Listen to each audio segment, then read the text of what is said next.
আল্লাহ একদিন আজরাইলকে জিজ্ঞেস করলেন, হে আজরাইল, বনি আদমের রূহগুলো তুমি কবজ করেছো, দায়িত্ব তোমার।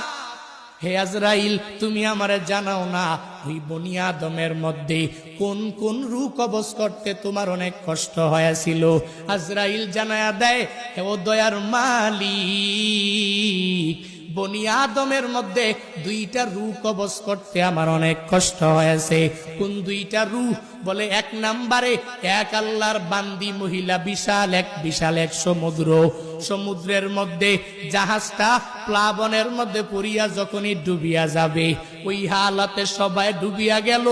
এক প্রেগনেন্ট মহিলা, গর্ভবতী মহিলা কাঠের মধ্যে বসা, একটু পরেই এই মহিলা একটা বাচ্চা প্রসব করবে।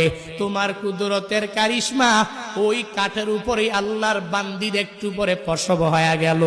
সন্তানটা দুনিয়ার মধ্যে ওই কাষ্ঠের উপরে যখন দুনিয়াতে আসলো, তখনই তোমার অর্ডার হয়ে গেল, হে আজরাইল, যাও এই বান্দির রূহটাকে কবজ করে তুমি নিয়ে চলে আসো।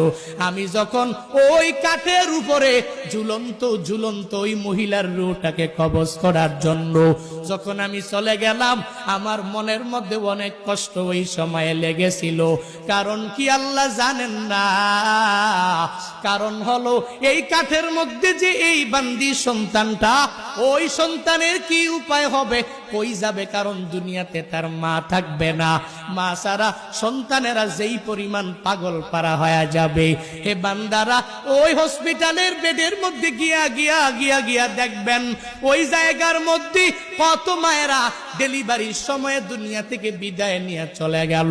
সন্তানেরা কত কষ্ট করে লালিত পালিত হয়ে গেল, কারণ দুনিয়াতে মা নাই। মা ছাড়া সন্তানটা দুনিয়াতে টিকে থাকতে পারে না। 70 বছরের ওই মুরব্বী নিজের মা হারাইয়া কান্দে, চোখের পানি ফালায়া, ওই বাবা হারাইয়া কান্দে। কারণ বান্দা তো জানে আমার নাতি নাতনির অভাব নাই, এই দুনিয়াতে আমার ছেলের অভাব নাই, এই দুনিয়াতে আমি সব কিছু দুনিয়াতে পাইয়া গেলাম, এখন আমার কোনো কিছুর অভাব নাই। কিন্তু আমার মা ছাড়া আমার এতিম অবস্থা হয়ে যায়, আমার বাবা ছাড়া আমার এতিম অবস্থা হয়ে যায়। সন্তানটা বড় হয়ে গেল, এরপরেও মা ছাড়া চলতে পারে না। মা যার নাই, মনে হয় ঘরের মধ্যে কোনো একটা নাই।